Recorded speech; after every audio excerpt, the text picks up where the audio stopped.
네, 안녕하세요. 김폴카의 선법 강의하는 이은영입니다. 지난 토요일에 우리 2차 경찰헌법 시험이 있었고, 오늘은 해설 강의로 진행을 하려고 합니다. 일단은 간부 해설도 제가 했었는데, 이번 이제 경찰 시험은 총평을 해보면,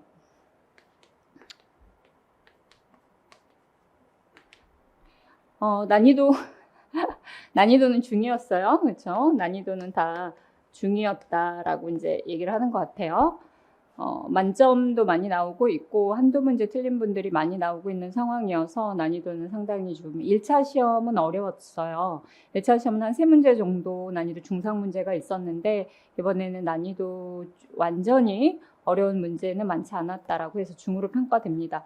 어쨌든 그래도 난이도 상 문제가 있고 중상 문제가 있고 뭐 이렇게 되는데 제가 생각하기에 난이도 상 문제는 딱 한 문제 15번 하나인 것 같아요. 15번은 개수형으로 나왔고 그런데 여러분들이 정확하게 몰랐던 지문이 니은 지문 같은 거 91년도 농협조합장 위원판례인데 모르면 우리 합헌 추정하는데 위원판례가 나왔기 때문에 그 지문 때문에 니은 지문 때문에 틀릴 수 있었던 문제였다라고 생각이 되고 15번 문제 한 문제입니다. 그리고 중상 문제는 우리 많이 틀린 문제가 이제 헌정사 4번.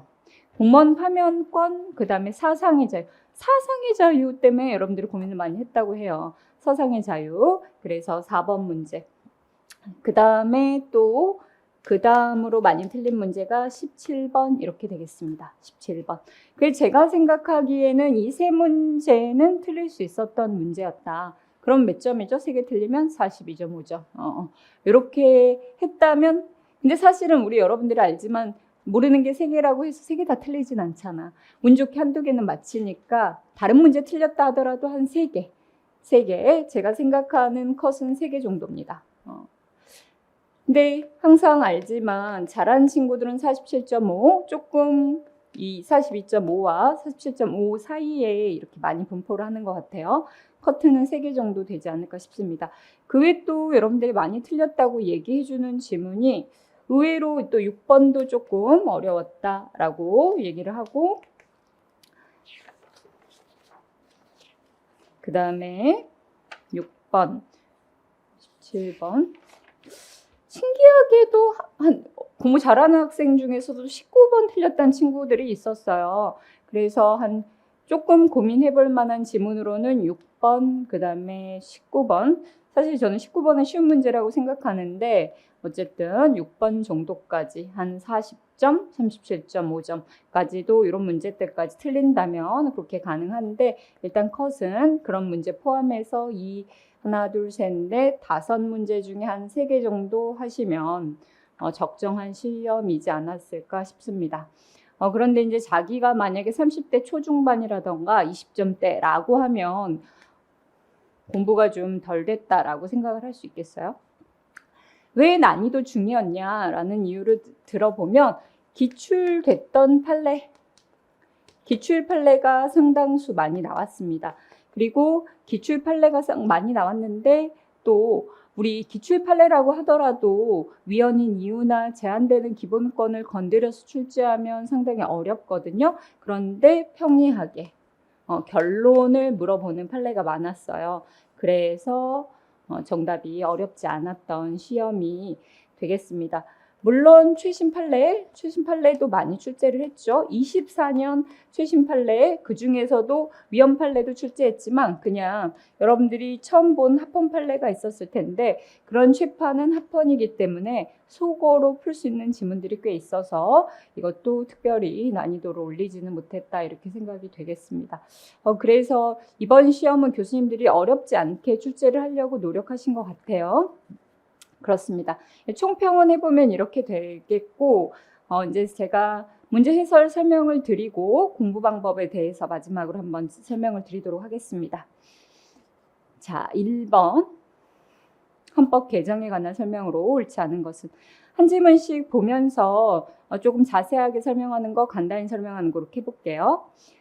기억 보면 이 헌법 개정은 항상 제가 헌법 128부터 130조 조문에 관한 문제는 무조건 한 문제가 나온다고 했어요. 그래서 이 조문은 자기가 조문을 스스로 써볼 수 있을 정도가 되지 않으면 한 번쯤은 함정에 빠질 수 있다라고 했습니다.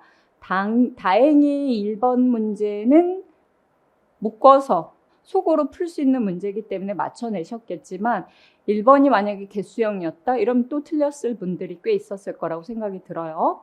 자, 기억. 이 헌법 개정은 이 절차를 생각해야 되죠. 발의를 누가 하냐? 그 다음에 공고를 누가 하냐? 그 다음에 국회 의결, 다음에 국민투표 이렇게 진행이 되죠. 제가 하듯이 여러분들도 조문을 쓸 수 있어야 됩니다. 발의는 국회 제적위원 과반수 또는 누구죠? 딱 단독으로 할 수 있는 거예요. 정부가 하는 게 아니라 대통령이 하는 겁니다. 그래서 대통령을 수반으로 하는 정부 발의라고 해서 틀린 질문인 거예요. 대통령이 하는 겁니다. 여러분들이 기억해야 될 거는 대통령과 정부는 이 꼴이 아니에요. 똑같은 말이 아닙니다. 대통령은 대통령이고 대통령이 행정부의 수반일 뿐이에요. 그래서 발의 이렇게 되어 있고 공고는 20일인 거 알고 있죠? 20일. 근데 이 날짜 이제 잘 안 바꿔. 누가 하냐? 국회가 아니라 공고도 역시 대통령이 한다. 이 부분을 또 바꿔냈죠? 이 부분. 그 다음에 의결은 공고 기간 만료가 아니라 공고된 날 이 기산점이 출제가 많이 됐는데 여러분 출제됐기 때문에 이 부분은 안 바꿨고 이때로부터 60일이죠. 60일 이내에 3분의 2 이상의 찬성을 요구합니다. 요거는 안 바꿨어요. 근데 뭐죠? 이렇게 중요한 사안에 대해서 무기명으로 한다? 아니에요. 국회법에 규정이 있듯이 국회법 112조에 규정이 있고 이건 무슨 투표? 기명 투표입니다. 요 부분을 바꿔냈네요. 그래서 이 세 부분이 틀린 질문이 되겠어요. 그리고 국민투표 마지막 국회가 의결한 날로부터 의결대로 한 날로부터 30일이고 정족수는 국회의원 선거권자 과반수 투표, 과반수 찬성 약 4분의 1이다. 이렇게 되겠습니다. 이 순서대로 써볼 수 있어야 되고 여러분들이 기명투표 한번 기억을 해주시면 되겠어요. 이 기명투표 부분만 국회법에 있는 내용이 들어갔고 나머지는 다 헌법의 내용입니다. 이렇게 됐어요. 자, 2번. 이번에 제가 시험 때 국제평화주의 나올 거라고 말씀을 드렸어요. 왜냐하면 국제평화주의 대대적으로 헌법 사실시험일 때도 좋아하던 주제였는데 통 안 나왔어요. 그래서 이번에 6조 국제평화주의 관련돼서 하나 나올 것이다 했는데 간부에서도 출제했고 이번 경찰 채용시험에서도 출제가 됐습니다. 정답은 적절한 것이었고 정답은 3번 우리 기본서에서도 여러 번 했던 내용이 들어갔습니다. 기본적으로 조약이 어떤 헌법재판의 대상이 되냐라고 할 때 우리가 yes라는 거예요. 조약도 국회 동의를 얻으면 법률적 효력을 갖고 그 법률이란 쌤이라 그럼 법률이니까 뭐가 될 수 있다? 위헌법률 심판 대상이 된다. 또는 그 조약이 국민의 기본권을 침해한다면 헌법 소원의 대상도 된다. 그래서 한일 어업협정 사건에서는 헌법 소원을 했고 그 다음에 이 3번처럼 IMF 협정에 대해서는 위헌법률 심판 대상이 됐고 이런 사례들이 꽤 많이 있습니다. 어쨌든 맞는 지문이에요. 자, 1번, 2번이 최신 판례 지문인데 사실은 이런 거죠. 우리 국가보안법, 양심의 자유, 지난 경찰 시험에서 양심의 자유 지문에서 국가보안법의 이적 표현물, 소지 취득죄, 위헌이냐 합헌이냐 관련해서 우리가 합헌이란 거 잘 알고 있습니다. 그런데 자꾸 이 국가보안법 이적 표현물 소지죄가 위헌이라고 주장하는 입장에서는 이런 논거를 드는 거예요. 1번. 야, 이게 세계 규약과 규약위원회의 견해와 다르지 않냐. 국제법 존중주의에 위반된다라는 주장을 위원 쪽에서 내세웁니다. 참고인들의 주장이에요. 그러나 헌재는 뭐다? 이런 규약위원회 우리가 이것을 국내법과 동등한 효력을 인정한다는 취지이지 이 위원회가 개정 폐지 권고했다는 이유만으로 이적 표현물 조항이 위헌이라고 보기는 어렵다. 국제법 존중주의에 위배된다고 보기 어렵다라고 판단을 했습니다. 24년 2월달 선고 국가보안법 사건에서 위반되지 않는다. 즉 결론 합헌이다. 이렇게 얘기하는 거예요. 자, 두 번째. 또 자유권 규약을 포함한 국제인권규범.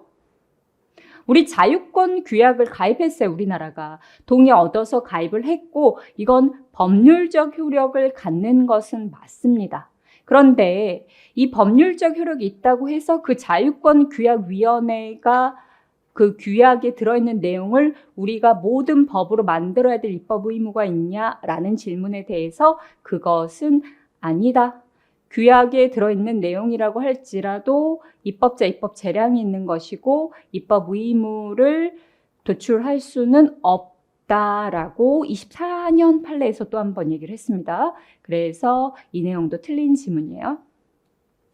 여러분 1번, 2번은 24년 판례에서 한번 언급된 거지만 처음 나온 내용은 아니에요. 계속 헌법재판소가 이 자유권 규약 에 대해서 법률적 효력이 있는 것은 맞지만 그것에 우리가 구속되는 것은 아니다라는 취지의 판결을 여러 번 내린 적이 있습니다. 그래서 위반된다거나 의무가 도출된다. 1번, 2번 모두 틀린 지문이에요.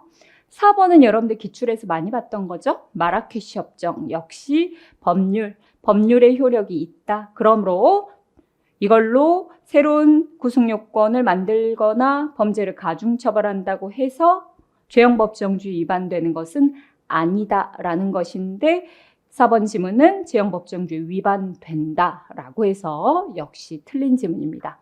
1번, 2번, 4번 모두 틀린 지문, 3번만 깔끔하게 맞는 지문으로서 정답 되겠어요. 사실은 1번, 2번, 4번 몰랐다. 4번은 모르기 어렵죠? 1번, 2번을 몰랐다 하더라도 여러분들이 조약, 법률적 효력, 우리 헌법재판소가 심판할 수 있어. 위헌 결정 내릴 수 있어. 라는 거 생각한다면 3번 맞는 지문 골라낼 수 있으면 좋았던 내용입니다. 이 판례는 아주 유명한 판례였기 때문에 2001년도 판례지만 기본서에 여러분들이 보는 기본서에 대부분 들어있을 판례라고 생각이 돼요. 그래서 한번 점검을 하시면 되겠습니다. 자, 3번. 정당에 대해서 지금 1차 시험 또 간부시험에서 정당에 대해서 계속 출제하죠. 근데 정당의 법적 성격에 대한 지문들을 연달아 출제하고 있어요. 1번 또 3번.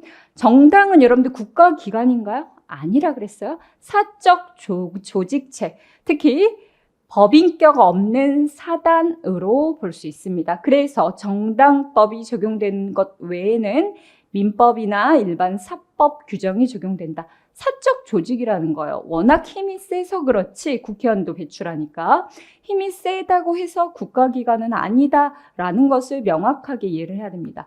1번 정당의 역할이 우리가 현대복지국가헌법에 들어온 개념이라 그랬어요. 원래는 자유임 대의제를 했더니 국회의원들이 우리말을 너무 안 들어. 그래서 국회의원한테 조금 목소리를 전달해야 되겠다. 국가에 우리 목소리를 좀 더 전달해야겠다라는 취지에서 만들어진 제도입니다. 정당을 통해 국민의 의사를 국가기관에 국가에 전달하는 중개자적 지위에 있다. 이렇게 되겠어요. 그래서 평소에 선거를 통해 우리가 국민주권을 실현하는데 그 외에도 상시적으로 정당을 통해 우리 의사를 전달할 수 있다. 취지가 1번입니다.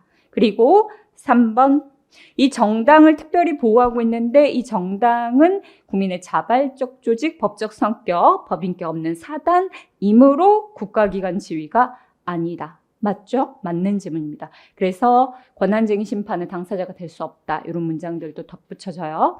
1번, 3번 맞는 내용입니다. 자, 2번. 우리 정당 해산 결정이 됐을 때 두 가지로 나눠봐야 되는 것이죠? 두 가지로. 정당을 해산하는 결정이 났을 때 소속 국회의원과 그 밑에 지방의회 의원의 결정이 달라졌다고 했어요. 국회의원의 경우 당선 방식을 불문하고 상실, 그렇죠? 상실. 그러나 얘는 상실되지 않는다입니다. 않는다. 이걸 국회의원으로 본 사람은 없겠죠. 이건 대법원 판례이고 비례대표 지방의회 의원은 의원직 상실이 되지 않는다. 도출될 수 없다. 안 된다 말입니다. 그래서 이 지문 맞는 지문이네요. 1번, 2번, 3번이 모두 맞는 지문입니다. 2번에서 여러분들이 이게 비례대표 지방의회 의원이어서 국회의원과 결론이 달랐다라는 것은 당연히 알아야 되고, 두 번째, 의원직 상실이 도출된다고 할 수 없다. 이 표현을 봤을 때, 도출되지 않으니까 상실되지 않는다는 말이구나. 이 국어 표현도 이해할 수 있어야 되겠죠. 그래서 맞는 지문 이렇게 되겠습니다. 4번은 그런데 정답, 이 문제는 쉬웠던 이유가 4번 위헌 판결인 것은 기출이 몇십 번 됐던 판례입니다. 유효투표, 국회의원 선거에 후보자를 냈는데 2% 득표하지 못했다고 해서 정당 등록을 취소하는 것은 정당의 자유 침해다. 이것을 이유로 명칭 사용 금지하는 것 역시 정당의 자유 침해다. 너무나 중요했던 위헌 판결이죠. 그래서 이것 때문에 침해되지 않는다. 1, 2, 3번을 몰랐다 하더라도 4번이 너무너무 쉬운 판례였기 때문에 정답 찾는 것은 어렵지 않았습니다. 4번은 2014년 판례였습니다. 자, 이제 헌정사 4번. 헌법에서 처음 명문으로 규정한 시기가 같은 개별 기본권끼리 묶이지 않은 것은. 항상 헌정사에서는 기본권의 헌정사가 중요하다 그랬어요. 근데 여러분들 기본권은 어디 있는지 우리가 따로 배운 적이 없다? 그러면 어디냐면 제가 수업 시간에도 강조했듯이 다 재헌헌법으로 보면 돼요. 재헌헌법에 뿌리가 있었어. 그런데 새로운 기본권, 5차에 도입된 거, 존직, 인, 우리가 두 문자를 딴 게 그대로 나왔죠? 존엄과 같이 직업의 자유, 인간다운 생활 권리는 5차다. 8차 행복추구권, 사생활, 무죄추정, 환경권, 평생교육, 이런 것들이 8차다. 이것도 우리가 두 문자 따서 외우고 있단 말이에요. 그래서 2번, 3번은 일단 먼저 걷어냅니다. 이거 2번, 3번 고른 사람은 이제 공부가 안 된 거고, 그러면 이제 1번과 4번의 싸움인데, 1번 보면 양심, 근로자익 분배 균점권은 재헌헌법에 너무 중요한 내용이었죠. 그래서 여러분들 이건 다 알고 있어. 양심, 특별히 양심이 5차나 7차 들어왔단 말 들어본 적 없으니까 양심도 재헌헌법으로 기억을 합니다. 그런데 여러분들이 고민한 것은 공무원 파면 청구권, 요거 부분하고, 그 다음에 4번에 피해자 관련된 기본권 두 가지는 9차에 들어온 거, P9 알고 있단 말이에요. 그런데 사상의 자유, 이 두 가지가 문제가 된 겁니다. 그럼 어떻게 해야 될까? 이런 문제가 나왔을 때 사상의 자유. 여러분들이 기본권론에서 열심히 배웠단 말이에요. 그런데 사상의 자유라는 것을 개별 주제로 배운 적이 있었나 생각을 해보는 겁니다. 없었다는 거, 없었다. 보통 양심과 사상의 자유라는 것이 판례의 문장으로 나온 것은 있어요. 그래서 양심 안에 사상이 포함된다라고 보는 견해, 아니다, 별도다라는 견해가 있지만 어쨌든 다시 한번 질문으로 가보면 명문으로 규정한 것에는 어디에도 사상이라는 말은 들어있지 않다는 겁니다. 그래서 이건 아예 없는 기본권이에요.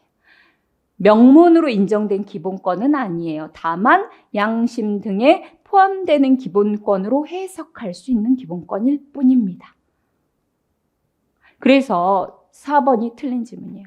양심 이 분배 균점권 맞고 안 배운 거 이 공무원 파면 청구권 때문이 있는데 여러분들 재헌헌법에는 국가의 힘이 셌어요. 통제 경제고 국가의 힘이 셌고 국민들 역시 힘이 좀 셌는데 이 우리 국가배상 청구권 있죠? 헌법에 국가배상 청구권 조문에 야 공무원 너희 배상 책임질 뿐만 아니라 파면도 당할 수 있어 라는 공무원 파면 청구권이 재헌헌법 27조에 들어있습니다. 그래서 여러분들이 이것들도 한번 체크해 주시면 돼요. 헌정사 고민된다고 하는데 일단 헌정사는 아는 거 걷어내고 두 가지 중에 센스 있게 골라야 돼. 이렇게 교수님들이 사상의 자유 이런 건 처음 냈단 말이에요. 그럼 어떻게 할 거야? 이런 것들 한번 고민할 수 있으면 좋습니다. 그리고 제가 이제 카페에 보면 헌법을 재헌헌법부터 구차헌법까지 10개 헌법을 조문을 PDF 파일로 올려놨어요. 그럼 여러분들이 그걸 다운로드 받고 만약에 이제 공부하다가 이게 나왔다? 그럼 파면 청구권이 있는지 한번 확인해 보면 좋습니다. 처음 보는 내용이 나왔을 때만. 그렇죠? 그렇게 확인해 보면 27조의 재헌헌법에 공무원 파면 청구권이 들어 있어요. 이렇게 되겠습니다. 사상제. 그래서 4번은 1번, 4번 둘 중에 하나를 여러분들이 정답을 골랐을 텐데 4번이 정답인 문제였어요. 자, 5번 주체성. 이 문제도 난이도 하하입니다. 왜냐하면 1번, 2번, 3번, 4번 정답이 적절한 것은 3번이거든요. 근데 공법위는 항상 교수님들이 좋아하는 주제고 공법위는 원칙적으로 주체가 될 수 없다. 그러나 예외적으로 두 문자 사, 도, 지, 사경제 주체거나 국가로부터 독립한 고유 업무가 있거나 또는 국가한테 지배 복종 관계에 있어서 내가 의리인 경우 사, 독, 지 세 가지 경우에는 예외적으로 주체가 될 수 있다.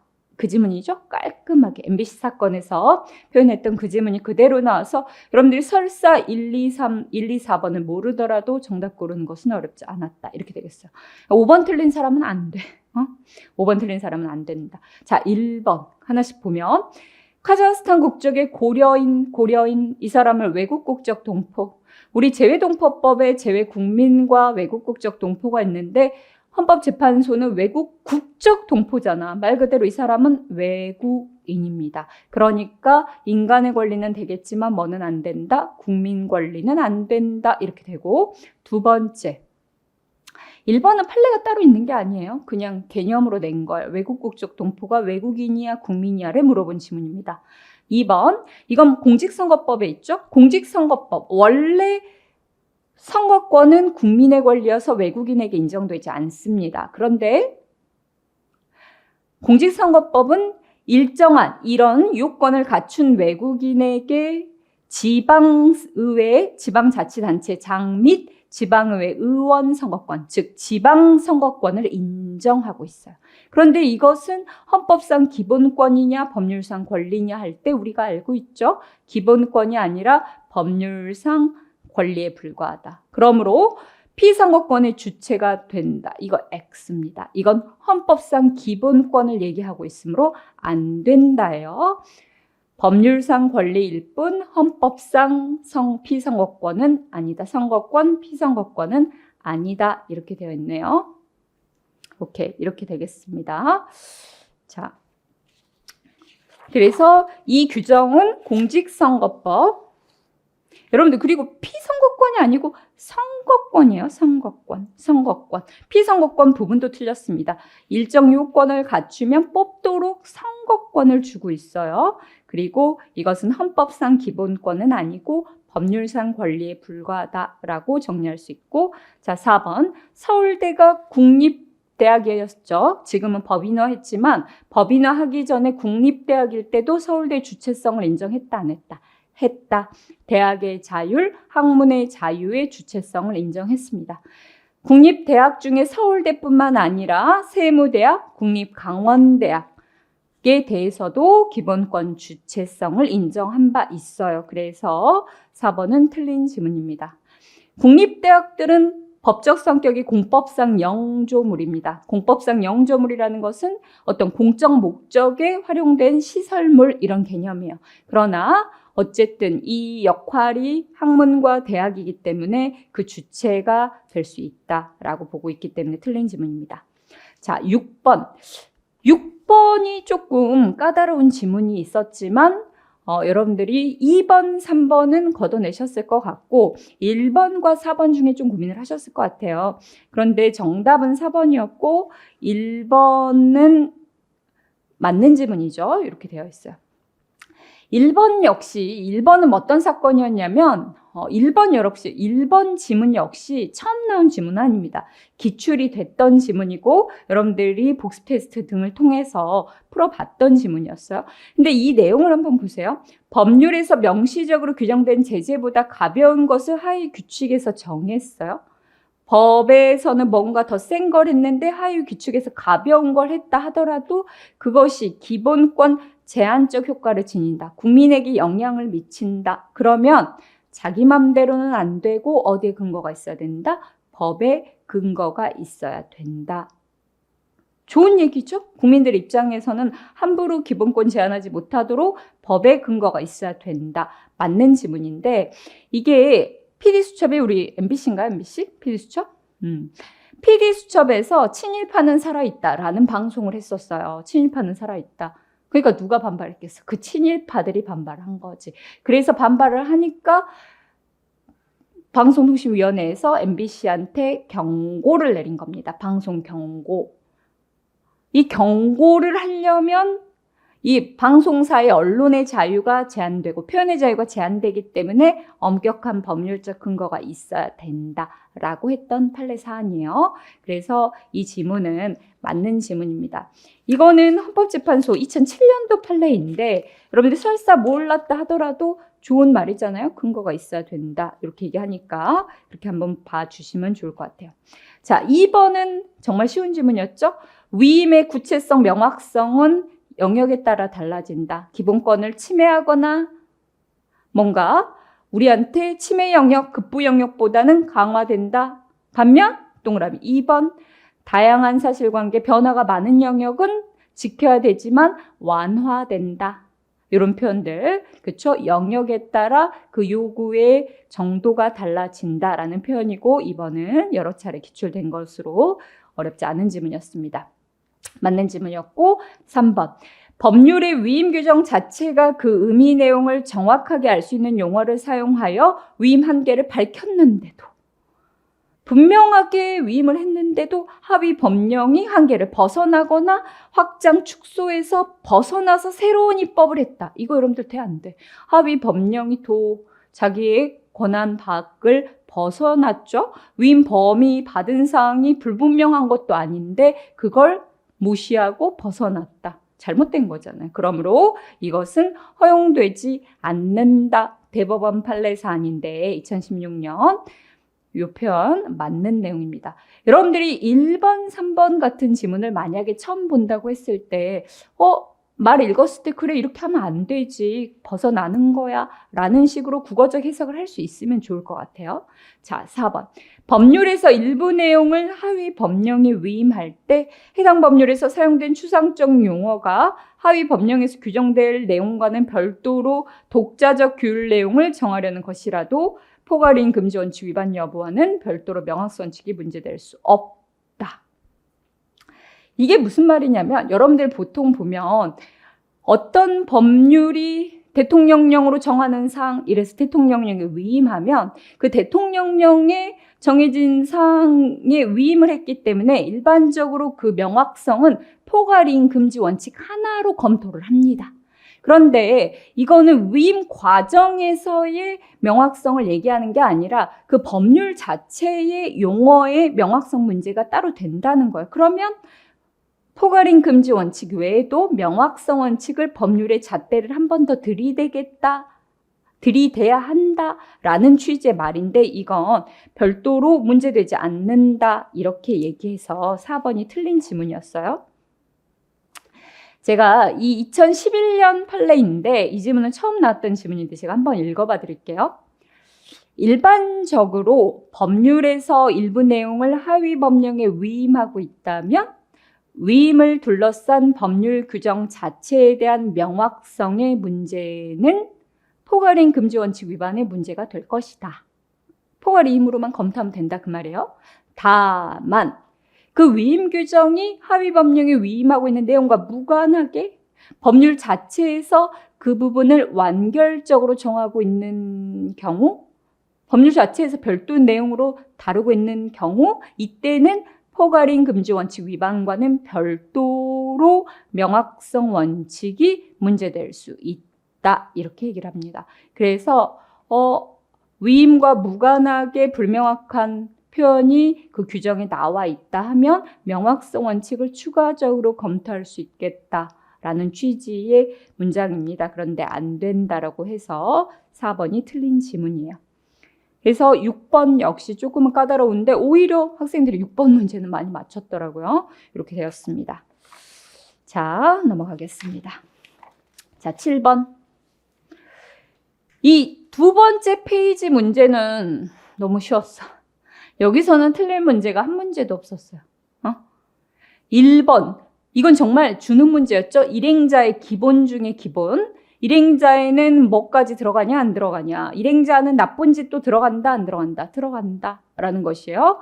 그런데 1번 봤더니 가치 있는 행동만 포함된다. 아니죠. 나쁜 행동, 안전띠 안 매고 휴대전화 사용하고 대마 피고 흡연하고 이런 것들이 다 일행자예요. 그래서 1번이 틀렸단 말이에요. 그래서 정답 깔끔하게 나온 겁니다.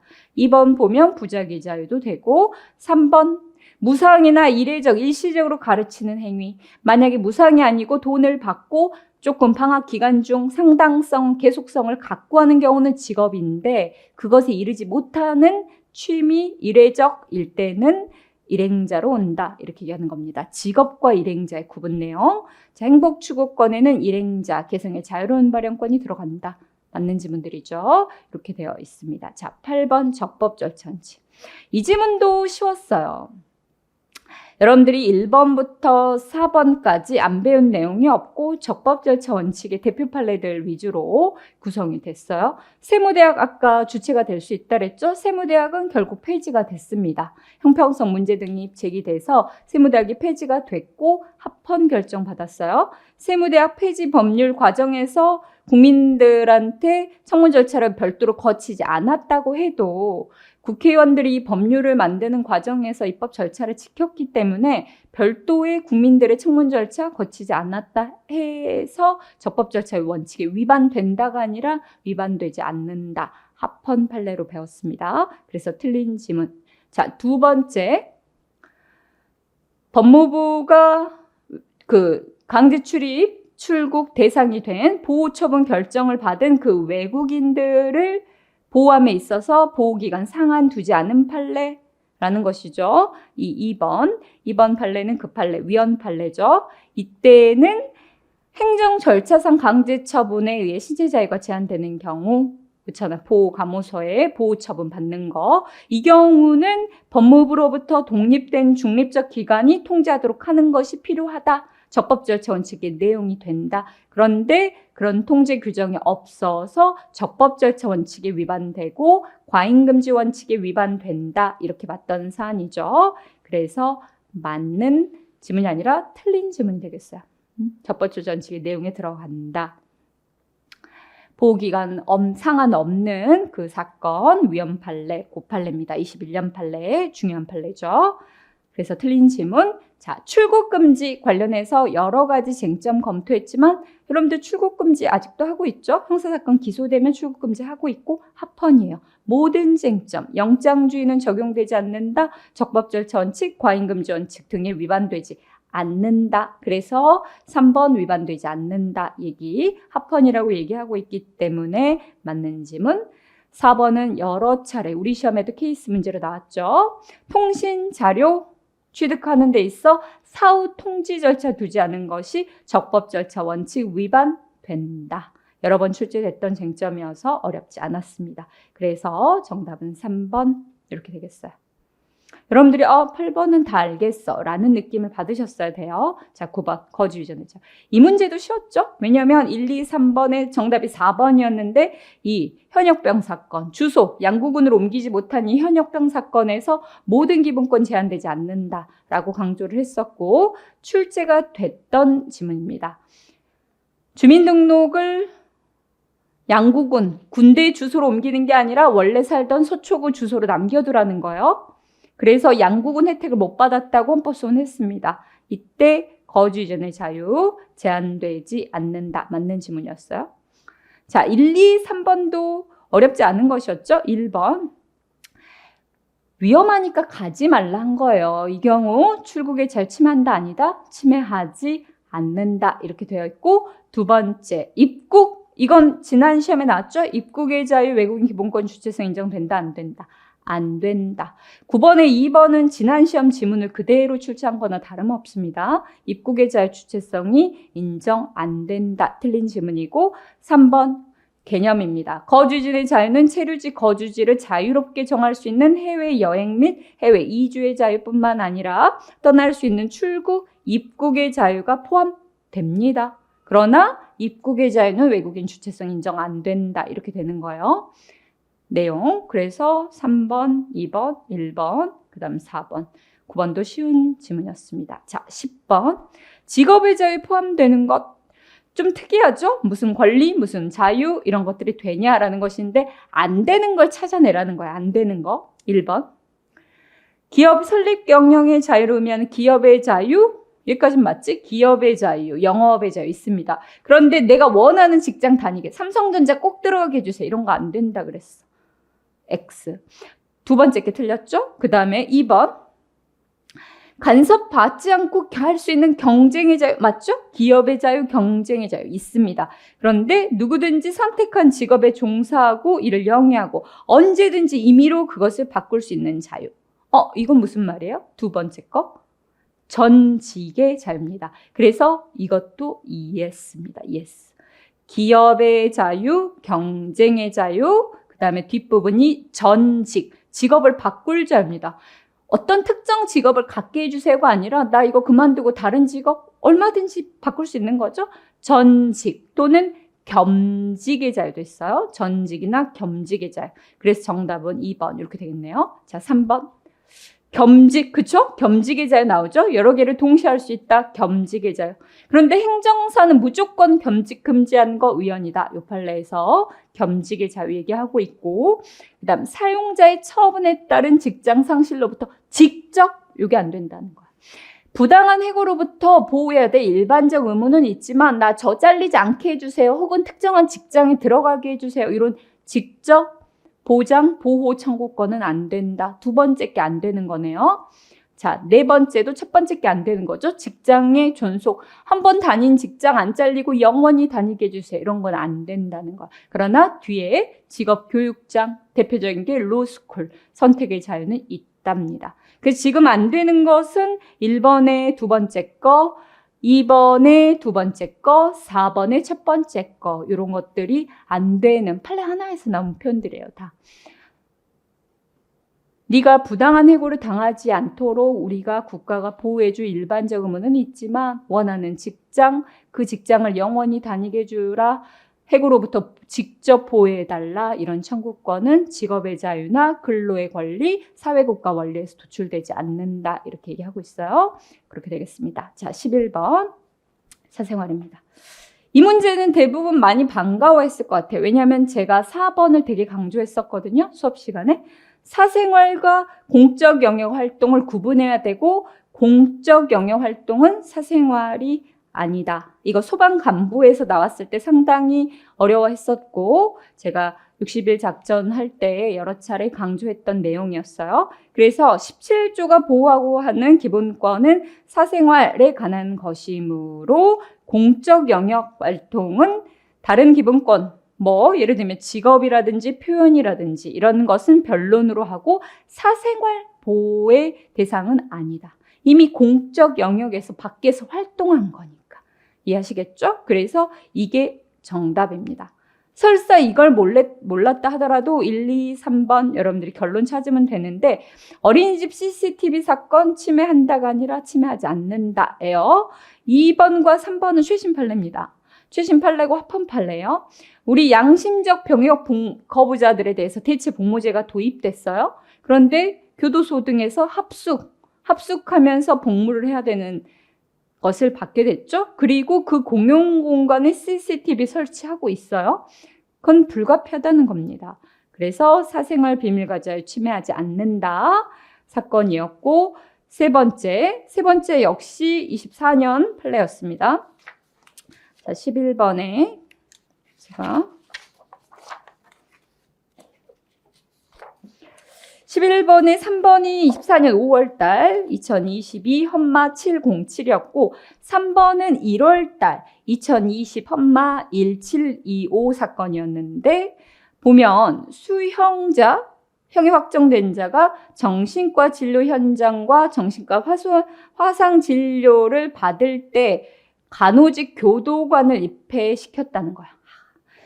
취지는 알겠죠. 이 사람이 정신과 진료를 받는데 교도관이 왔다는 거야. 의사 말고.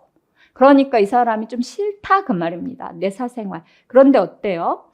솔직하게 전달하지 못하는 측면이 있을 수는 있겠지만 침해한다고 보기 어렵다라는 것이에요. 왜냐하면 이 사람이 정신과 진료 받다가 의사나 간호사를 해칠 수도 있잖아. 그렇죠? 그렇기 때문에 이 교도관이 입회하는 거 불가피하다는 취지입니다. 그래서 또 일반 교도관도 아니잖아요. 간호직 교도관이죠. 그런 점 등을 고려했을 때 사생활 비밀과 자유 침해하지 않는다. 합헌 판례였습니다. 1, 2, 3 여러분들이 2번, 3번 몰랐다 하더라도 4번 공적 영역 활동은 사생활이 아니다. 이거 강조하시는 지문이었고 이걸 알았다면 정답 맞출 수 있었어요. 자, 12번 양심. 양심의 개념 지문으로만 다 구성을 했네요. 양심 4번만 판례고. 근데 1, 2, 3번 여러 차례 출제가 된 지문들인데 조금씩 바꿔서 출제를 했어요. 자, 1번. 양심은 그냥 단순한 생각, 사실관계 이런 건 안 돼요. 윤리적 판단에 대한 것이어야 되고 옳고 그름에 대한 것이어야 되고 만약에 이렇게 행동하지 않고는 인격이 허물어질 것이라는 강력하고 진지한 마음의 소리고 절박하고 그 다음 단어가 바뀌었죠? 이걸 찾아낼 수 있어야 되는데 절박하고 구체적인 양심이다. 이걸 추상적 양심이라고 했고 틀렸어요. 이걸 못 찾아냈다. 두 번째 걸 볼게요. 두 번째 건 정말 기출이 많이 났어. 양심을 법률이나 도덕으로 판단할 수 있냐? 판단할 수 없답니다. 그래서 이건 틀렸고 3번 양심은 다수의 사고관이 아니라 뭐다? 소수의 양심, 지극히 주관적인 것이다. 딱 이게 맞는 지문으로 확 들어오잖아요. 그래서 설사 1번에서 추상적 틀린 거 몰랐다 하더라도 여러분들이 3번은 맞춰낼 수 있었다라는 것이고 4번은 강조한 겁니다. 양심적 병역 거부 사건에서 헌법재판소뿐만 아니라 대법원 판례가 있는데 양심으로 군대를 안 간 건지 아니면 정말 가기 싫어서 안 간 건지는 검사가 이걸 입증하기가 어렵다. 그래서 최소한 누가 그 자신이 외부로 표명하여 증명해야 한다라고 얘기를 하고 있죠. 입증 책임을 전환하는 것은 아닌데 어쨌든 최소한 증명해야 될 책임이 있다라는 것을 헌법재판소와 대법원이 강조하고 있습니다. 이것도 출제가 됐던 내용이고 그래서 틀린 지문입니다. 양심은 원래 어렵게 나오는데 이번에는 비교적 말장난을 좀 쳤지만 어렵지 않게 출제가 됐어요. 자, 13번 종교의 자유. 종교의 자유 역시 여러분들이 위헌 판례, 합헌 판례가 섞여 있는데 1번, 2번, 3번 여러 차례 출제가 됐습니다. 종교의 자유 최신 기출에서 다 다뤄졌던 지문들이고 정확하게 여러분들이 기억을 해야 되죠. 세 가지가 있어요. 세 가지. 위헌 2개, 합헌 하나입니다. 두 가지 위헌 어떤 거냐? 미결 수용자. 내가 미결 수용자인데 나한테만 종교행사 일률적으로 참석하지 말라라고 한 거예요. 야, 나 무죄 추정받는 미결수인데 나 아예 못 오게 한 거예요. 그래서 이거 위헌이라는 거 하나. 수용자인데 두 가지가 있어요. 이건 비슷해. 둘 다 장소가 모자란데 그래서 뭐 여러 여건이 있대. 그래서 4주에 한 번 실시했다 이런 얘기가 나옵니다. 이건 불가피했다는 거예요. 공간상 불가피해서 한 달에 한 번 정도 해줬다. 요건 합헌이에요. 그런데 공간이나 어떤 이유를 대면서 연간 1회 밖에 보장을 안 해줬다. 이건 사실관계를 봤을 때 위헌이라고 봤던 판례입니다. 그래서 위헌과 합헌이 섞여 있으니까 키워드가 있는지 한번 가서 보면 자, 1번 출력수는 3, 4회 하면서 미결수, 미지정 수용자는 매월 1회 인력 부족이 있어서 나와 있죠. 네 번째 주 실제 연간 1회. 이게 포인트입니다. 이건 위헌이다. 위헌. 이렇게 되겠어요. 침해한 것이다. 맞네요. 자, 두 번째. 그런데 공간이 한 개뿐이고 진행되고 이런 점을 고려해서 끝에서 두 번째 주 4주에 1회 한 달에 한 번은 해줬다. 이건 합헌입니다. 그래서 이게 침해한다가 아니라 침해하지 않는다라는 판례였어요. 이게 정답 되겠습니다. 자, 3번. 3번은 위헌 판례예요. 어떻게 되냐면 일률적으로 미결수에 참석 금지 위헌 판례입니다. 그래서 요 세 가지 반드시 사실관계까지 정리해서 기억해야 되는 판례였고 여러 차례 출제가 됐어요. 침해한다 판례가 맞아요. 자, 네 번째. 금치, 징계, 가장 센 징계인 금치 처분을 받으면 한 달간 예배 참석은 못하게 한다. 요건 징벌을 받았으니까 제재가 들어가는 겁니다. 그리고 예배에는 참석하지 못하지만 상담 등은 받고 이렇게 다른 것들은 보장되고 있는 측면 고려했을 때 종교의 자유 침해하지 않는다 판례예요. 이것도 합헌 판례 이렇게 되겠습니다. 여러분들이 이 미결수 수용자 관련해서 이 세 개 판례 위헌, 합헌, 위헌, 사실관계 특히 제가 항상 4주에 한 번이냐 그러면 합헌, 연간일이다 그러면 위헌 이렇게 구분을 해두시면 되겠어요. 자, 14번. 14번도 쉽게 풀었을 거라고 생각합니다. 위헌과 합헌이 섞여 있고 하나만 합헌, 나머지는 다 위헌이에요. 합헌인 거 두 가지가 있다 그랬어요. 선거운동을 지방공사, 공단, 직원들, 상근 직원 등의 선거운동을 금지할 때 합헌 판례 두 개 있죠. 농협, 수협 직원, 합헌 판례. 침해하지 않는다. 이게 정답입니다. 이게 정답이고 2, 3, 4 지방공사 상근 직원 통틀어서 3번 안성시설관리공단 상근 직원, 4번 광주광역시 광산구 시설관리공단 직원. 이 사람들 선거운동 못하게 하는 것은 모두 위헌입니다. 그런데 위헌이 아니라고 말하네요. 그래서 틀린 질문입니다. 그리고 농협, 수협 직원 금지해도 얘는 합헌이에요. 그래서 침해하지 않는다. 정답 되겠습니다. 다 최신 판례죠. 자, 14번에 1번하고 한 개 더 있어요. 국민건강보험공단 직원의 선거운동 금지한 것 역시 합헌입니다. 이 두 주체만 합헌이고 나머지 위헌이기 때문에 합헌인 것을 기억해야 되는데 14번에 1번 합헌 판례가 바로 나와서 어렵지 않게 풀었을 것 같아요. 이건 맞췄죠? 쉽게 맞췄죠? 이거 봐라 이렇게 하면서 맞췄을 것 같아요. 자, 15번이 가장 많이 틀린 질문이에요. 니은 때문이에요. 니은 때문에. 근데 니은 판례를 여러분들이 그거랑 헷갈린 거야. 공무원이 여러분들 입후보 하려면 90일 전에 그만두고 나오라고 되어 있죠? 그 판례 합헌이란 말이야. 근데 왜 그러냐? 그러니까 여기가 우리가 헷갈린 게 그래요. 여기 포인트가 어디 있냐면 농업협동조합장에 포인트가 있어요. 여기에 만약에 지방자치단체장 이 공무원이 들어갔다면 합헌으로 갔을 거예요. 근데 공무원이 아니라 농업협동조합장이기 때문에 위헌으로 간 겁니다. 여러분들 공무원이 선거에 나간다? 이러면 어때요?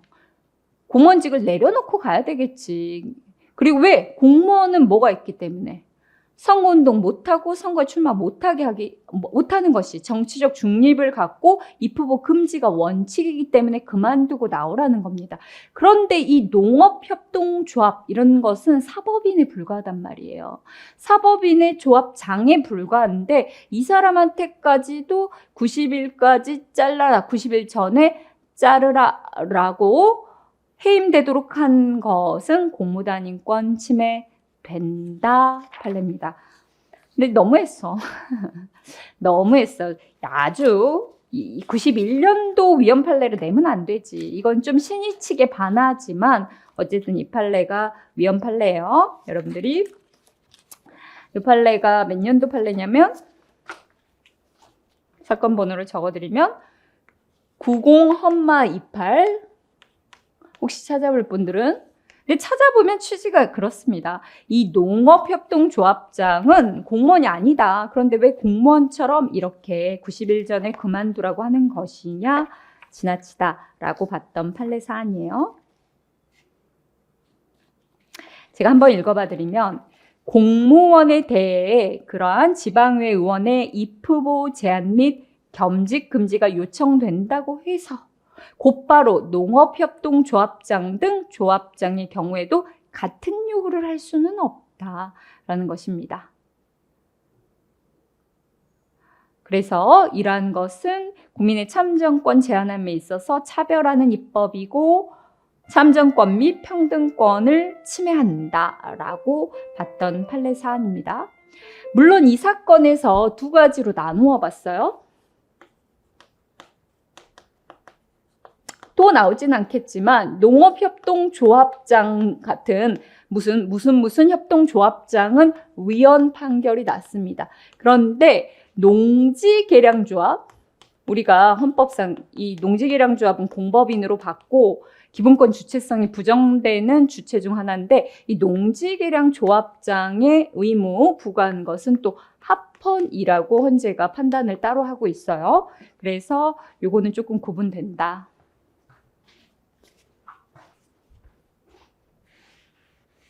판례 읽어보면 되게 복잡하게 되어 있는데 야 공무원하고 얘는 공무원하고 비슷하다. 그러니까 합헌이다. 이렇게 본 거고 얘는 공무원도 아니고 그냥 사립단체, 사법인 단체의 조합장에 불과한데 이런 의무를 부과하면 위헌이다. 이렇게 본 거예요. 그래서 이 두 개가 합헌, 얘는 합헌, 얘는 위헌 이렇게 결론이 갈렸습니다. 어쨌든 농업협동조합장 이런 의무 부과하는 것은 위헌이다. 판례가 되겠어요. 계속 풀어보면 자, 기역입니다. 기역. 이건 24년 판례였는데 읽어보면 지방자치단체 공무원이 연구기관이나 교육기관 등에서 연수하기 위해서 휴직기간을 2년 이내로 규정한 지방공무원법. 연수를 받을 때 2년 이내로 휴직할 수 있다라는 것이에요. 이것은 세 번째 줄, 공직 취임의 기재를 배제하거나 신분을 박탈하는 것과는 관련이 없으므로 휴직 조항으로 인하여 법전원에 진학하려는 구급 지방공무원의 공무단위권이 침해될 가능성을 인정하기 어렵다. 이거 맞는 지문입니다. 맞는 지문. 판례 문장 그대로인데 여러분들 이게 무슨 말인지 알겠어요? 법전원, 로스쿨은 몇 년 다녀야 돼요? 3년. 근데 휴직은 몇 년 할 수 있대? 2년. 그러니까 로스쿨 갈 수 있다 없다? 없다야. 그래서 얘가 반발한 겁니다. 야, 왜 휴직 기간이 2년밖에 없어가지고 내가 로스쿨 못 가게 생겼다라는 것이에요. 이건 뭐죠? 이게 잘리는 문제입니까? 아니죠. 휴직할 수 있는 기간, 보장된 휴직 기간의 문제일 뿐이지 로스쿨 못 가게 하는 것은 아니라는 거예요. 보면 그냥 한 줄 되어 있어요. 휴직 조항은 공직 취임이나 신분과는 관련이 없다. 공무단위권을 제한하지는 않는다라는 것이고 또 하나 문제가 된 게 그럼 이게 교육받을 권리 내용이냐? 그러니까 이것도 아니라 교육받을 권리에 공무원이 휴직해서 법전원 가는 것까지 보장되는 권리가 도출된다고 할 수 없다. 즉, 이 규정은 여러분들 공무단위권 제한 아니고 교육받을 권리도 제한하지 않는다 취지입니다. 그래서 두 가지 기본권은 제한하지 않는다예요. 이게 그래서 결국은 평등권 문제예요. 만약에 이것이 가능한 단체의 직원이 있다면 그런 직원과 2년밖에 안 되는 직원 간의 차별, 평등권 문제가 될 수 있을지언정 그게 아니라 이 교육받을 권리라든지 공무단위권 문제는 될 수 없다라고 얘기를 하고 있습니다. 어쨌든 공무단위권 제한하지 않는다. 이렇게 헌법재판소가 이야기하고 있는 지문입니다. 어쨌든 그래서 이 지문은 맞는 지문이고 니은 지문이 틀린 지문. 3번, 4번은 디귿, 리을은 여러 차례 나온 거죠. 디귿은 회계 책임자가 300만 원, 당선 무효. 이게 연좌제입니까? 아니죠. 선거 운명 공동체, 나의 잘못이나 다름없어요. 그걸로 당선 무효되는 것이고 결론, 책임주의 원칙이나 연좌제 위반되지 않고 공무단위권 침해한다가 아니라 침해하지 않는다. 리을, 아동 청소년 대상 범죄, 특히 아동 청소년 이용 음란물 소지죄 나쁜 죄죠. 그렇다 하더라도 모든 일반직 공무원 또는 부사관 임용을 제한하는 것은 범위가 너무 넓다는 점에서 위헌 판례입니다. 그래서 침해한다. 디귿, 리을 틀린 판례, 기역 맞는 지문, 니은이 여러분들을 고민하게 했지만 침해한다라는 것이어서 옳은 것은 기억 하나입니다. 기억 하나. 정답 1번 이렇게 되겠어요. 니은 지문 때문에 여러분들이 많이 틀릴 수밖에 없었던 지문입니다. 그런데 운 좋게 맞춘 사람들은 어떻게 하냐? 기억이 틀렸고 니은이 맞다. 이렇게 해서 맞췄다고 합니다. 어쨌든 기억은 맞는 지문, 니은이 틀린 지문 이렇게 돼요. 16번 재판받을 권리. 1번, 2번, 3번, 4번 중에서 다 우리가 배웠던 판례들이에요. 1번 24년 판례인데 이것도 정식재판 청구한 사건에서 약식명령을 명형보다 중한형을 선고하지 못하도록 한 형사소송법 조항은 불이익변경금지원칙을 적용하지 않아 과잉금지원칙 위반되어 침해한다가 아니라 침해하지 않는다. 이렇게 되겠습니다. 침해하지 않는다. 24년 5월달 판례예요. 2번 기피 신청이 명백한 경우 법원이 신속하게 변론 거치지 않고 무변론 기각할 수 있도록 하고 있어요. 이거 위반된다고 할 수 없다. 근데 여러분들 항상 제가 재판 청구권에서는 침해하지 않는다가 정답입니다. 근데 16번에 2번 침해되지 않는다라고 했고 이거 맞는 지문이고 3번은 과거 판례도 있었고 현재 최신 판례도 있는데 3번이 조금 어려웠던 지문이야. 그런데 3번이 정답이 아닌데 이 양형 자료를 법원에 통보를 해준 겁니다. 근데 이게 무슨 기본권 제한되냐 질문이었어요. 미결 수용자의 공정한 재판받을 권리 제한이냐? 이거 틀린 질문이에요. 공정한 재판받을 권리가 아니라 양형 자료는 개인정보 자기결정권 제한입니다. 그래서 이 3번이 제일 어려운 지문이었는데 정답과는 무관했죠. 공정한 재판받을 권리 제한이 아니라 개인정보 자기결정권 제한이 됐던 판례예요. 그래서 3번이 틀린 지문입니다. 설마 3번을 고른 사람 있어요? 3번 골랐어? 그렇게 되는 거죠. 근데 그럼 2번은 합헌이라고 얘기하는데 2번을 왜 못 골랐어? 근데 2번은 여러 차례 기출이 됐던 판례예요. 이렇게 되겠습니다. 자, 4번 대표적인 위헌 판례죠? 19세 미만 성범죄 피해자라면 증거능력 특례를 인정하잖아. 조력인이 대신 나와도 증거능력 인정해주겠다라고 특례 둔 것은 피고인의 공정한 재판받을 권리 침해다. 위헌 판례에 우리 시험에도 몇 차례 출제가 됐습니다. 그래서 이건 틀렸죠. 1번, 4번 틀렸고 3번은 기본권이 틀렸다. 개인정보 자기결정권의 내용입니다. 아셨죠? 그래서 3번의 함정이 빠졌다 하더라도 2번 합헌 이야기하고 있으니까 답을 골라내야 되는 지문이었어요. 자, 17번 대학의 자율성. 대학의 자율성이나 학문의 자유 판례는 혹은 교육받을 권리 판례들은 조금 어려운 판례들이 출제가 될 수 있어요. 그런데 여러분들이 기억, 학칙의 제정 개정에 관한 사항 등 대학평의원회의 심의사항을 규정한 고등교육법 조항이 연구와 교육 등 대학의 중심적 기능에 관한 자율적 의사결정을 방해한다고 볼 수 없다. 17번의 기억 지문도 최신 판례거든요. 근데 물론 23년 최신 판례입니다. 학교에서 학칙을 만들거나 개정함에 있어서 너희들 맘대로 하지 말고 대학평의원회라는 것에 심의를 거쳐라. 어떤 중립적이고 독립적 기관의 심의를 거치도록 한 겁니다. 대학이 자기 맘대로 바꾸고 싶은데 누군가가 끼어드는 거예요. 객관성, 공정성을 담보하기 위한 거죠. 이런 절차들이 많이 있단 말이에요. 교육법에, 교육 관련된 법에. 이것이 대학의 자율권을 침해하냐? 이 정도는 학교가 받아들여야 된다. 그렇죠? 그리고 뭐 이사회에 외부 인사 참여하도록 한다든지 국립서울대가 선거할 때 선거관리위원회에 위탁한다든지 이런 것들, 외부 기관이 끼어들게 하는 것들 모두 대학의 자유를 침해하지 않는다 판례예요.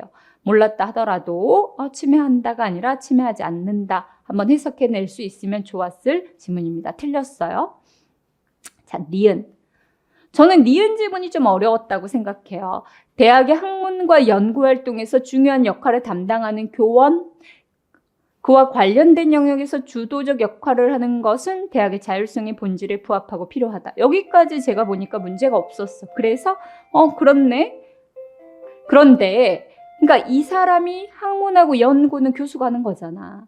그런데 이것과 관련해서 모두 교원이 전적으로 그래서 저는 바로 여기서 이거 틀렸다.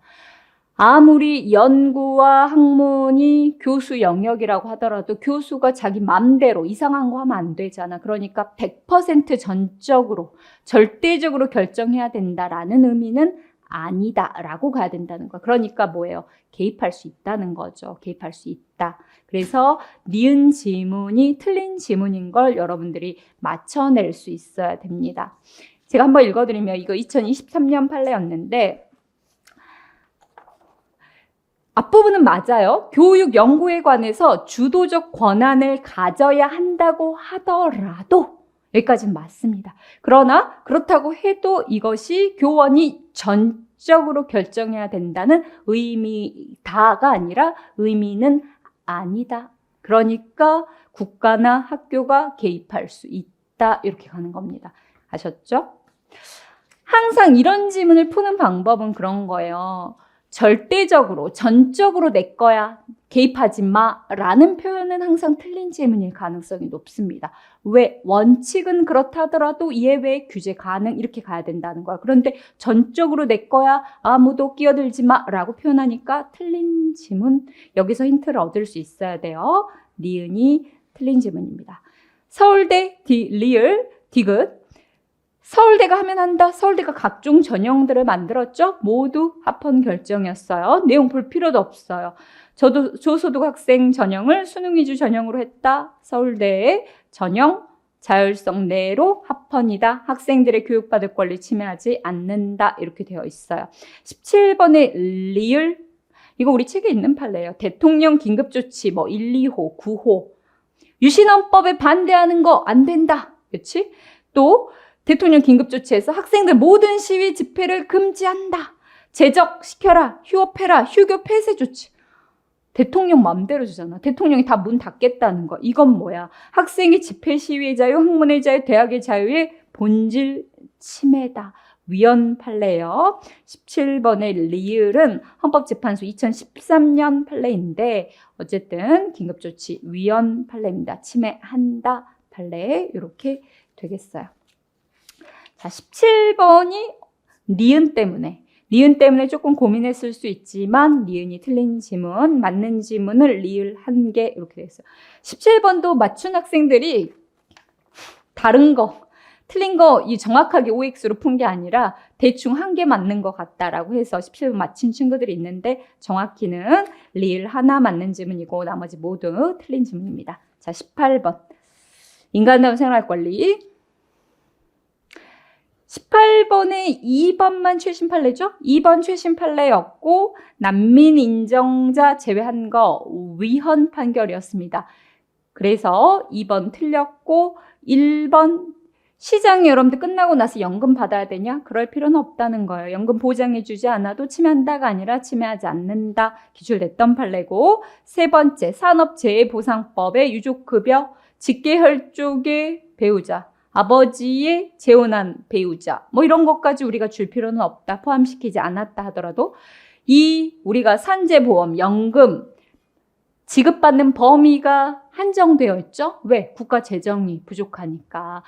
지급받는 범위 한정하고 있는 규정들 모두 합헌이에요. 침해한다고 보기 어렵다입니다. 다만 2번은 우리 재난지원금 줘야 되는데 국내에서 살아갈 수 있는 난민 인정자한테 주지 않은 것은 위헌이다라고 봤던 판례고 마지막 4번 공무원연금에서 수억 월 연금이 아니라 일시금을 받은 사람한테는 노인들에게 드리는 기초연금은 안 준다는 거예요. 왜? 경제적으로 여유가 있으니까 지급하지 않도록 한 거 침해한다가 아니라 침해하지 않는다 이렇게 되겠습니다. 오케이. 자, 19번 혼인과 가족생활. 이번에 중요한 판례가 많이 있었기 때문에 출제가 될 수 있었고 정답은 첫째 어렵진 않았어요. 1번 태아의 성별 고지. 2개 판례가 있죠. 옛날에 전면 금지하던 시절도 위헌.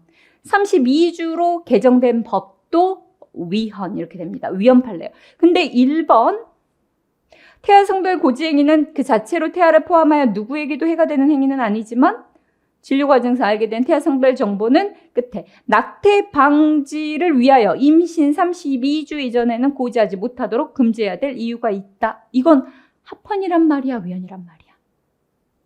합헌이란 말이지. 그래서 틀린 지문입니다. 고지해야 될 이유가 없답니다. 없다. 이 판례는 목적의 정당성은 인정됐지만 수단의 적합성이 부정됐는데 어쨌든 이 표현은 합헌이란 표현이어서 틀린 지문이에요. 이걸 정답으로 고른 친구들이 있다는 거예요. 그러면 안 돼요. 이건 합헌이라고 얘기하고 있어서 틀린 지문입니다.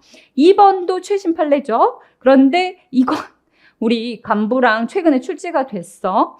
이 혼인 무효가 됐을 때 가족관계 등록부에 그 무효 기록이 남는단 말이에요. 그게 내가 싫다는 거야. 이건 무슨 기본권이냐면 개인정보 자기결정권 제한입니다. 결혼을 못하게 하는 거 아니죠? 혼인과 가족생활에 관한 기본권을 제한하는 것은 아닙니다. 개인정보 자기결정권 제한이에요. 그래서 제한되는 기본권 언급하고 있는 거고 이게 틀린 지문입니다. 자, 3번. 국가가 혼인과 가족생활 보호자로서 부모의 자녀 양육을 지원할 헌법상 과제가 있다. 부모의 자녀. 그렇다고 하더라도 자녀를 양육하는 모든 병역 의무 이행자들의 출퇴근 복무. 이거 그거야. 또 양심적 병역 거부 대치 복무제 사건에서 합숙하는 게 싫다는 거예요. 사회복무요원처럼 출퇴근하고 싶은데 교정기관에서 합숙해서 복무하는 거 싫다. 그러나 결론 합헌이죠. 이것을 해야 될 입법 의무를 부여했다고 볼 수는 없다. 맞는 지문이 되겠습니다. 정답 3번. 자, 4번. 태어난 즉시 출생 등록될 권리 그 자녀의 기본권 침해라 했습니다. 그러나 반면 생부의 평등권은 침해한다, 침해하지 않는다, 침해하지 않는다. 위헌과 합헌이 섞여 있고 생부 침해한다라고 출제가 될 거라고 했는데 출제가 됐고 침해하지 않는다요. 그래서 정답은 3번 이렇게 되겠습니다. 그래서 아까 개인정보 자기결정권이 19번 지문 하나 하고 또 16번에 3번, 그치? 16번 3번하고 19번에 2번이 기본권 건드려서 낸 두 가지 지문밖에 없어요. 원래 이걸 건드리면 어려운 문제인데 다행히 답을 찾을 수 있게 출제를 했다는 점에서 문제는 없었습니다. 자, 20번. 이건 틀리면 안 되지.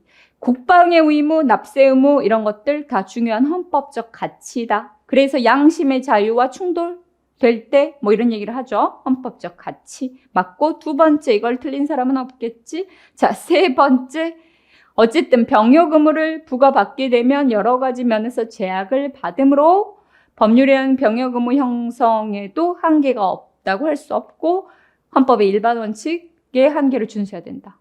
맞는 말이죠. 병역 의무를 부과하면 기본권 제한을 받게 되니까 여러 원칙을 준수해서 입법을 해라라는 말이 되겠죠. 맞는 지문입니다. 자, 4번. 국정원이 주관하는 신규 경제채용시험에서 남자는 병역을 필요한 자. 여러분들 국가공무원에 지원을 하려면 병역필 요구한단 말이에요. 합헌 위헌? 합헌. 이것이 39조 2항 금지하는 불이익한 처우에 해당한다라고 하는 순간 위헌이에요. 위헌. 그게 아니라 해당하지 않는다.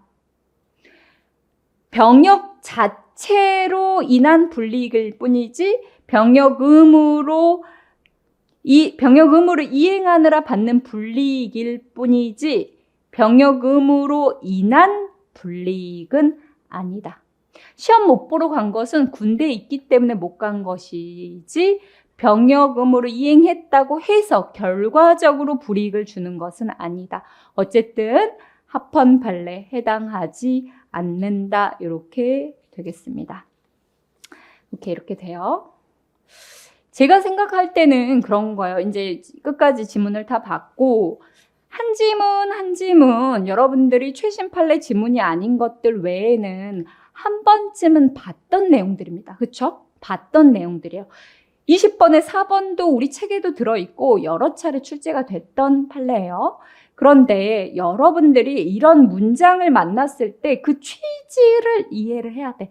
이게 지금 합헌이라고 말하는 건지 위헌이라고 말하는 건지 그 취지를 정확하게 이해를 하고 공부를 해야 되는데 그게 와닿지 않으면 헌법은 되게 어려울 수밖에 없어요. 그래서 국어력, 독해력이 좀 중요한 이유가 됩니다. 특히 19번의 1번 같은 지문도 마찬가지죠. 19번의 1번 같은 경우에도 이게 지금 합헌이라고 얘기하니까 틀린 지문이다 이렇게 봐야 되는데 목적은 있다라는 말로 해석하면 안 된다라는 취지 한번 기억을 해주시면 되겠습니다.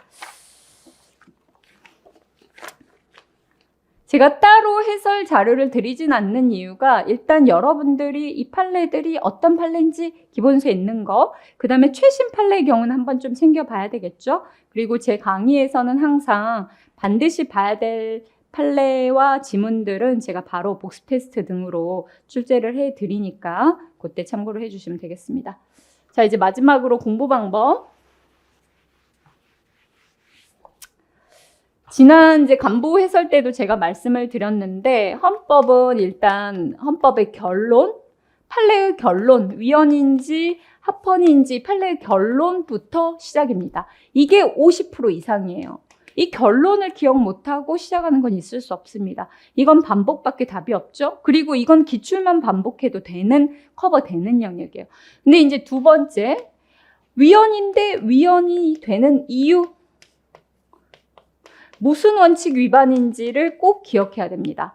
과잉금지 원칙 위반인지, 적법 절차 원칙 위반인지, 특히 영장주의 적용되는지, 명확성 원칙이 위반되는지, 어떤 것은 위반이지만 어떤 것은 위반되지 않는다. 이렇게 위헌 판결 안에 제가 합헌 쟁점이라고 얘기하는데 이런 것들이 상당히 많이 있단 말이에요. 이런 것들을 교수님들이 출제하기를 좋아해. 이게 이제 난이도를 올리는 지문들이 됩니다. 왜 위헌이 되는지 여러 원칙이 있을 때 요거를 체크하는 거. 그 다음 우리가 지금 2개의 지문, 이번에는 2개 지문밖에 안 나왔지만 제한되는 기본권 부분을 바꿔서 출제됩니다. 결론 합헌 위헌 알고 있는데 그걸 안 내. 무슨 기본권? 공무단위권이 제한된다? 혼인의 가족 제한된다. 그랬는데 그게 아니었죠? 걔가 아니라 뭐다? 개인정보였단 말이에요. 이 제한되는 기본권이 틀렸는지를 한번 체크할 수 있어야 돼요. 그럼 이거를 어떻게 대비하냐? 외우는 게 아니라고, 외우는 게.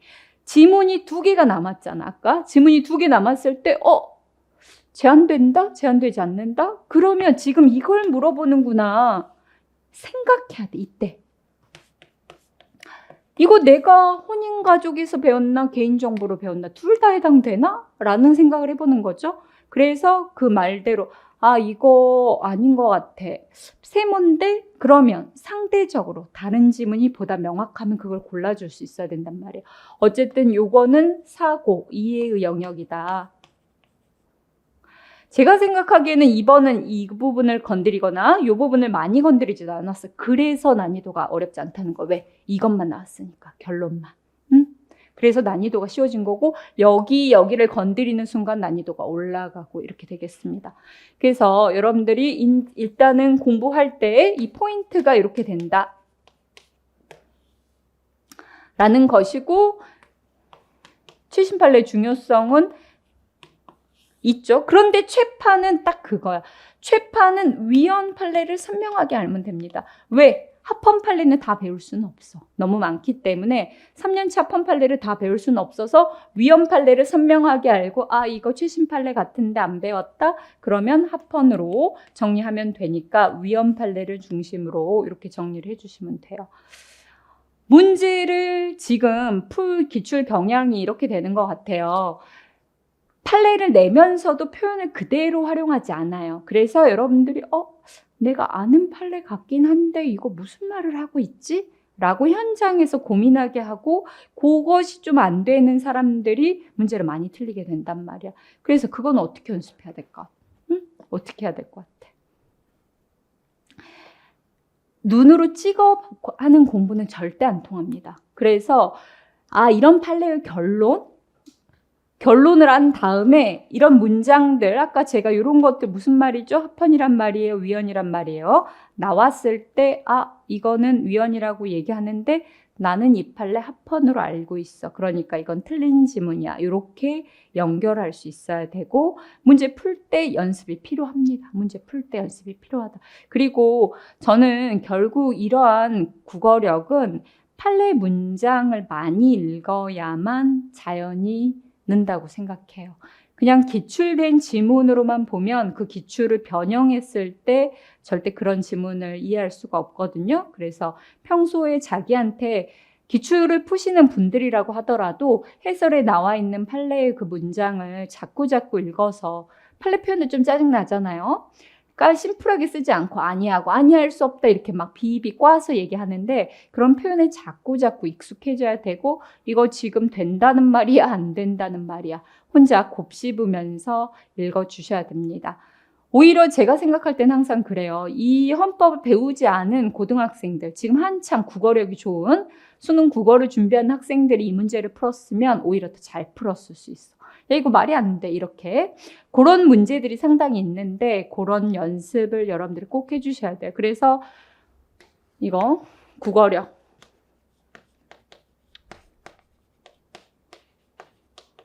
어려운 게 아니고 이 지문이 지금 위헌이라고 말하는 건가? 이 지문의 의미가 합헌이라고 말하는 건가? 이렇게 지문의 의미를 생각하고 그 다음에 내가 알고 있는 지식이 있죠? 합헌인지 위헌인지. 그래서 이 두 개를 비교하는 겁니다. 불일치하면 X, 일치하면 O 이렇게 되는 거예요. 아셨죠? 이 부분이 여러분들이 키워야 될 실력이지 않을까 싶어요. 이거 안 돼도 1, 2까지만 해도 어떻게? 여러분들이 반드시 요거 두 개는 해야 되거든요. 요것만 해도 40점은 어렵지 않다. 그런데 45점 이상 맞으려면 3번, 거기에 만점까지 가려면 0번까지 갖춰야 되지 않을까 싶습니다. 그래요. 오늘 해설 강의는 여기까지 하겠습니다. 원래 1시간만 하려고 했는데 여러분들이 집중해서 듣는 것 같아서 좀 더 천천히 했어요. 더 궁금한 점, 질문 있는 부분 있으면 댓글이나 아니면 카페에 올려주시면 제가 또 설명을 드리도록 하겠습니다. 마치겠습니다.